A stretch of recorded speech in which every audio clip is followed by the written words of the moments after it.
Hello, I'm Michael Cantrell, and you are listening to the Prison Officer Podcast, a place to have a conversation about the forgotten cops that work in this country's jails, prisons, and correctional centers. A place for me to try to make sense of a career spent working inside the fence with some of the greatest people that nobody sees or recognizes for the important job they do to keep this world safe. If you love this podcast, hit the follow button, or better yet, share with your family, friends, or coworkers. Okay, welcome back to the Prison Officer Podcast. Today's episode, I've got exciting news, or at least I think it's pretty exciting. I've been working several months on putting together a book, and I guess it's ready for me to finally announce. So, announcing the Prison Officer Podcast Job Guide. Information and guidance to start your career in corrections. So one of the side things that happened when I started this podcast was I started getting a lot of questions about, well, some of them were, what would you do if you had to do it again? Would you still work for the same agency? Would you work for a different agency?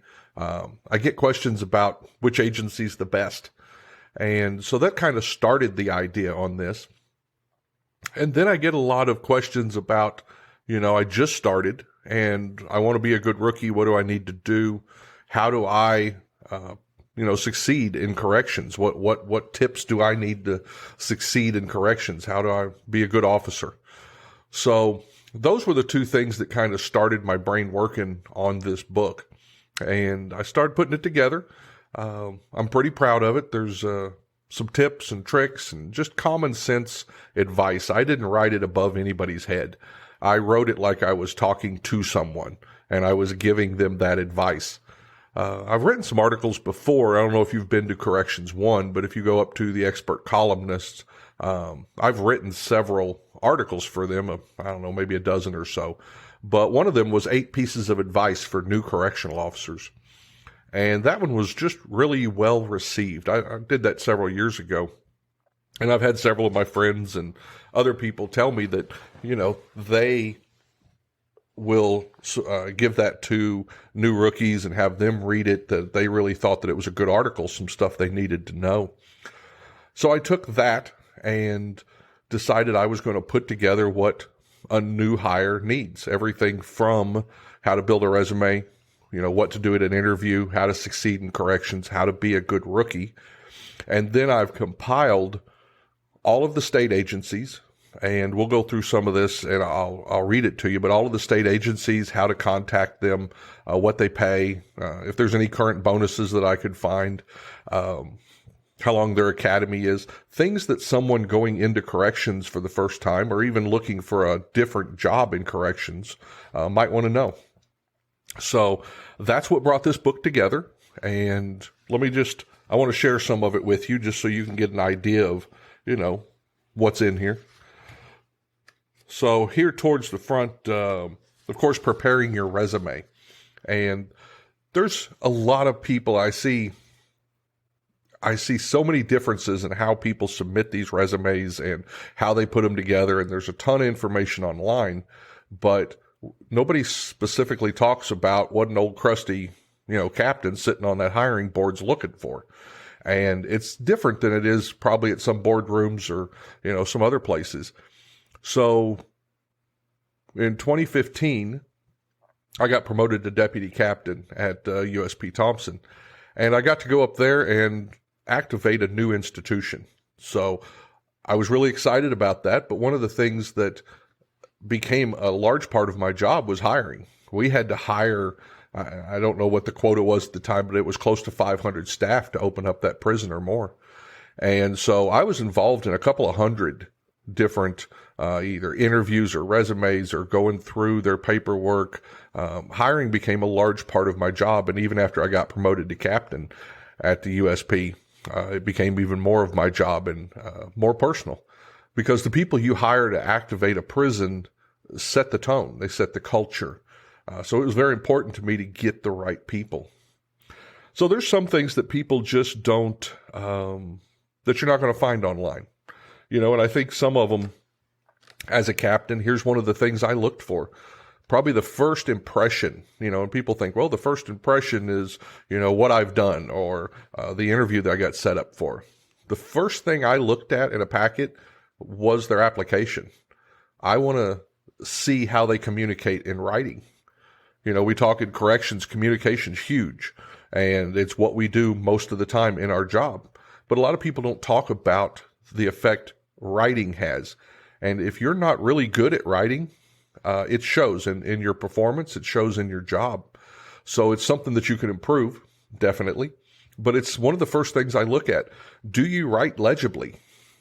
You're going to do a lot of written reports. And I know people are going to say, oh, we've got computers now and we've got printers and we've got all that stuff. You can't, most logs aren't done.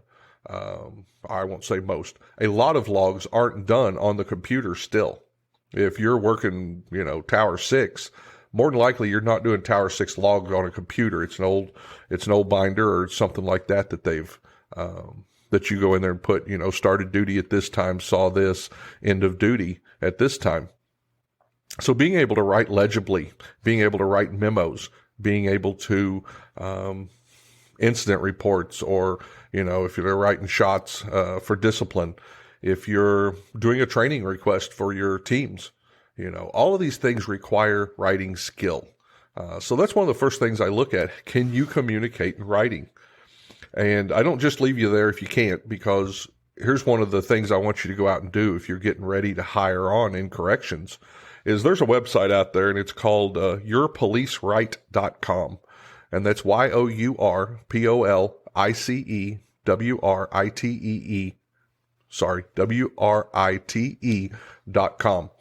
And there's a lot of tips and tricks and some practice and some online classes that you can get through there. So it's a really good place to start and improve those writing skills if you don't have great writing skills. So that's one of the things when I'm sitting down and I'm going through that paperwork that I'm looking for. What else am I looking for? Well, I'm looking for how you highlight experience. And this is one of the questions I get the most. They say, I haven't worked in police. I haven't worked in corrections. My experience doesn't translate to corrections. So how do I highlight that on a resume? And what I'm going to tell you is, as an administrator, as a hiring official, what I'm looking for is someone who can show me the ability to manage things. And that's not always people. Inventories. You might be third shift manager at the local convenience store, and your job at night is to make sure that the inventories are up to date and that the stuff's ordered for the next day. That shows skill. That shows management skill. So those are the types of things you can highlight. Has there been a problem at work that you identified and that you were able to either correct or take to your boss and have corrected? Those are things you can highlight. I want to see things that you did.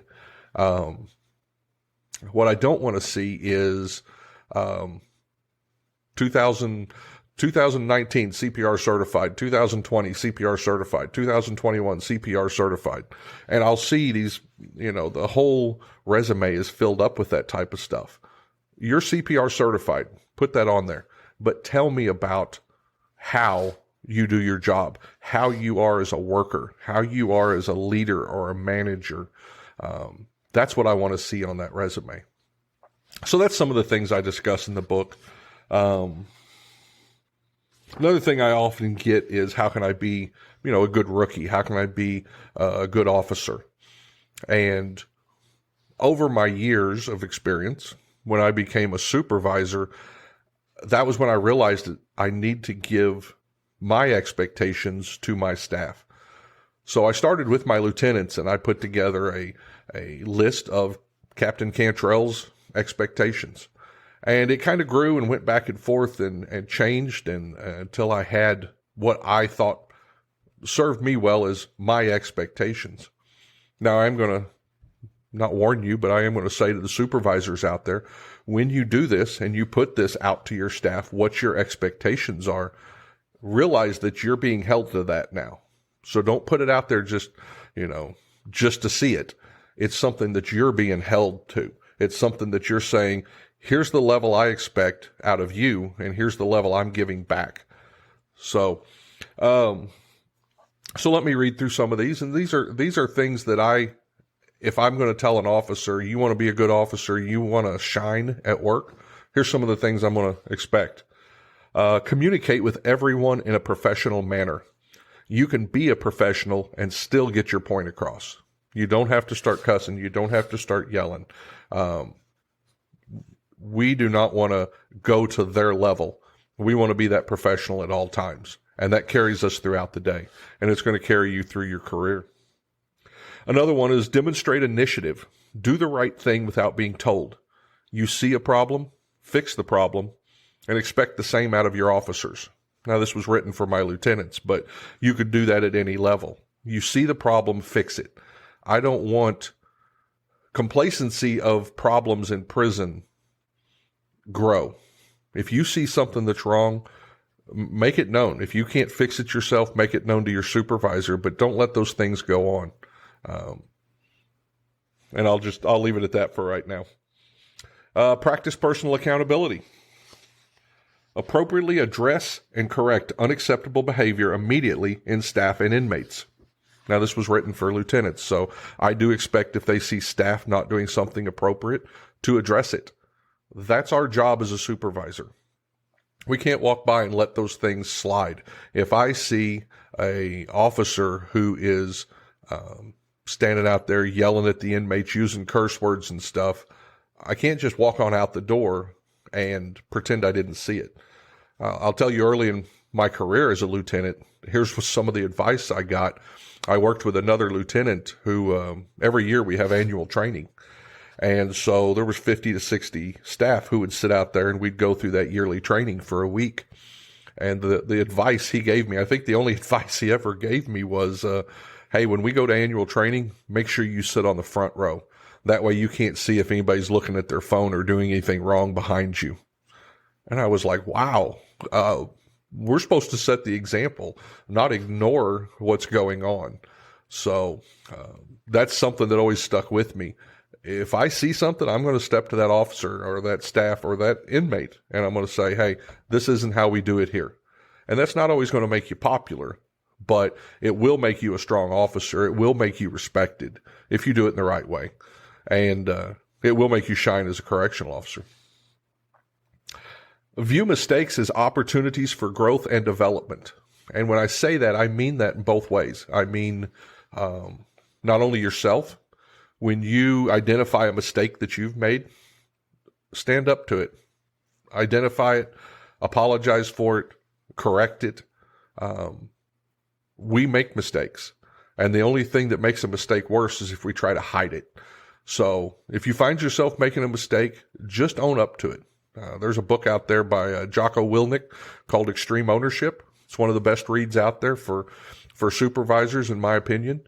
If you practice extreme ownership, the staff below you will practice extreme ownership, and it's going to make a better working environment for everybody. If you see others make a mistake, if you see your subordinates, those who work for you, if you see them make mistakes, it doesn't always, you don't have to come down with the hammer every time. Okay. I've worked for a lot of supervisors that they just walk around with a hammer over your head and they're just waiting for you to make a mistake so they can hit you with it. And that's a hard way to work. I've worked under it. I've seen other people work under it. I really tried like I wasn't that way. I didn't want my staff to feel like I was going to bring a hammer down on them all the time. If they made a mistake, then we identified it. They took ownership of it.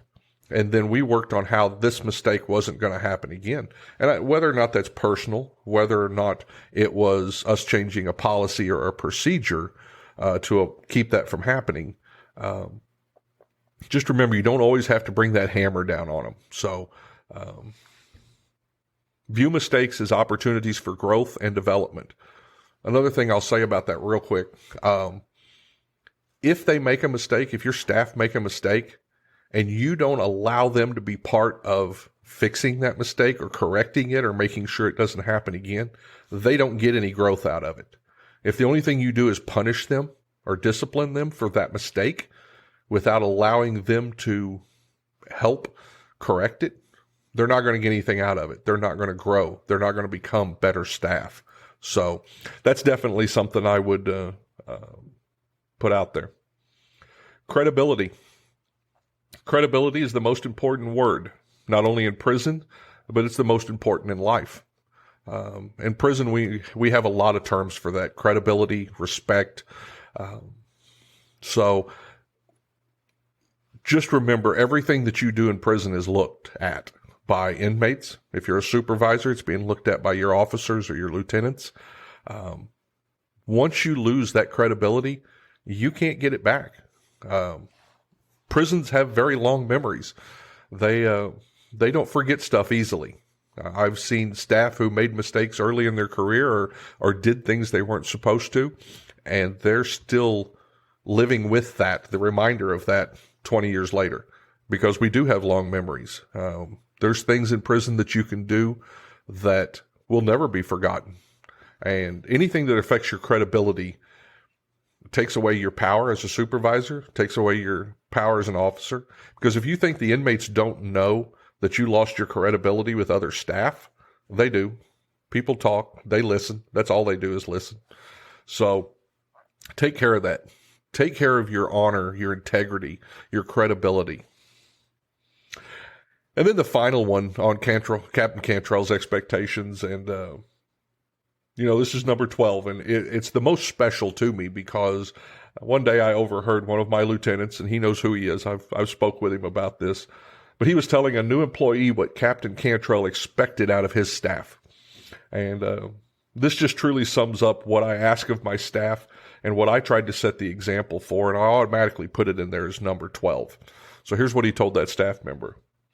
Know your job, do your job, and be a professional. And I think that really does sum up what I expected out of my staff.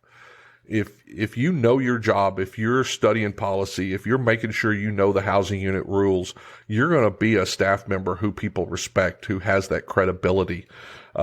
If you're doing your job, if you're not complacent, if you're making sure that what you're assigned to do for your 8 hours is getting done, and if it's not, following up to make sure it does get done. This is another way for you to shine as a supervisor. And then always be a professional. Now, I'm not going to tell you that there haven't been times where I've had a buddy grab my shoulder and say, hey, Cantrell, settle down, because you get worked up. These inmates can get in your face. But I tried not to. I tried to always remain that professional and to hold myself at a better standard than what I expected out of inmates. I tried not to go to their level. So, that's my number one. Know your job, do your job, and be a professional.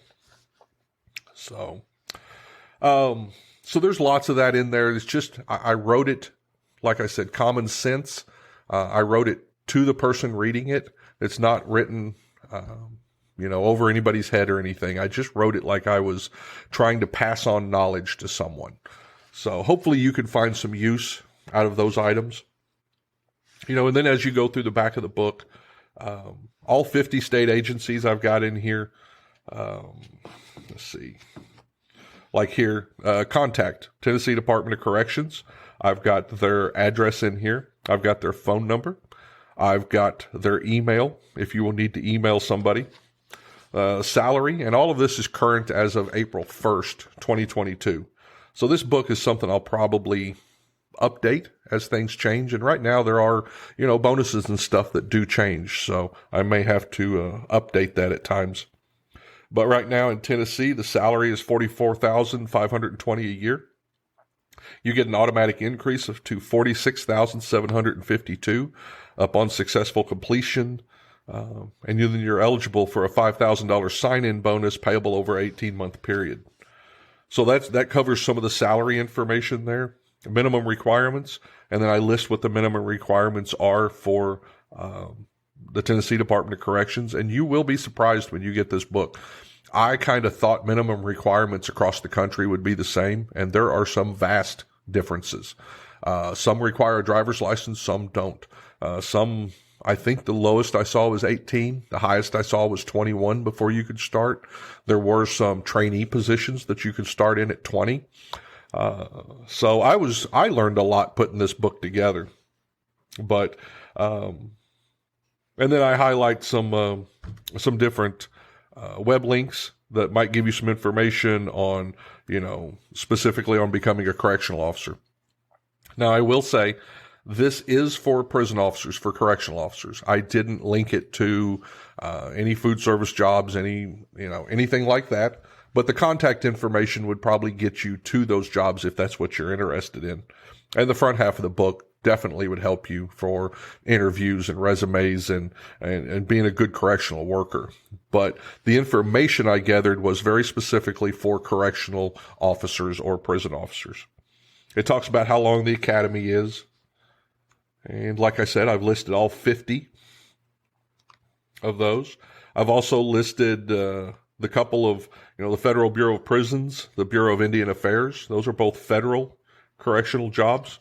I've listed the private correctional companies, CoreCivic, MTC, GEO, all their information.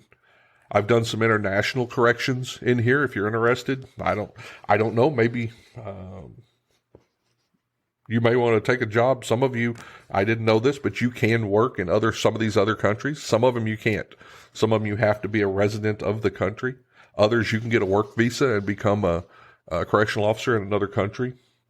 So I've got like Australia, Canada, Philippines, and then some county corrections. I've got that in here with like Cook County, Los Angeles County, Maricopa County, and I'm sure the county portion of this, if I expand this, will be the one that expands the most. But anyway, I'm very proud of this book. It's about 100 pages. You can get it on Amazon.com for $9.99.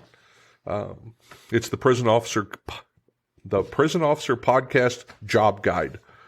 Information and guidance to start your career in corrections.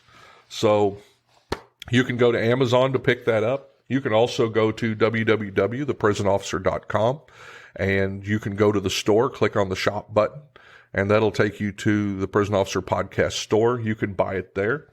If you buy it there and it is mailed from me, I will be happy to sign it or put whatever notes you would like on the inside. While you're there, this is my first book, and it was called Monotonous Chaos, The Ramblings of a Prison Guard. And over the years, it was cathartic for me as I worked the housing unit. Sometimes, you're sitting there on midnights, and I would write poems and stories.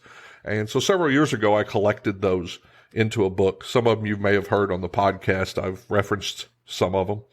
But it's just a little book with some dark poetry and some dark stories.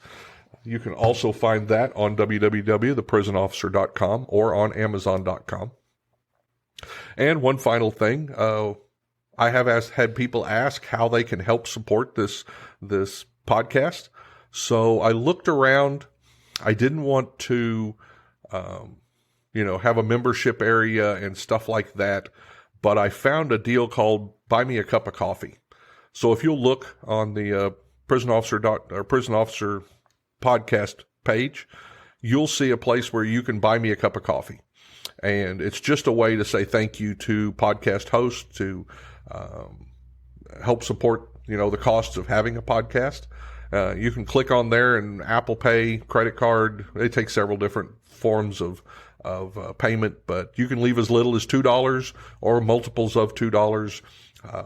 So if that's something you'd like to do to support the podcast, you can go to www.theprisonofficerpodcast.com. And I hope you guys check out the book. Send me some feedback. Let me know if you liked it. If you get the chance, leave a review. Reviews do a lot as far as people finding the book on the internet for us. So if you get the chance, leave me a review. I'd love to hear how you think I can improve it or what you'd like to see in there on maybe an updated edition. And that's it for now. Hope you have a great day. If you enjoy these podcasts, the best way to support the Prisoner Officer Podcast is to share these episodes with your friends or family on social media. Let me invite you to visit www.theprisonofficer.com. If you haven't already, check out the Prison Officer Podcast on Facebook and click that little follow button. Or leave us a message, or better yet, leave us a review. And if you're listening to us on Apple Podcast, Google, or Spotify, please click the subscribe button. Till next time, I'm Mike Cantrell. Watch your back, and please take care of each other out there behind those walls.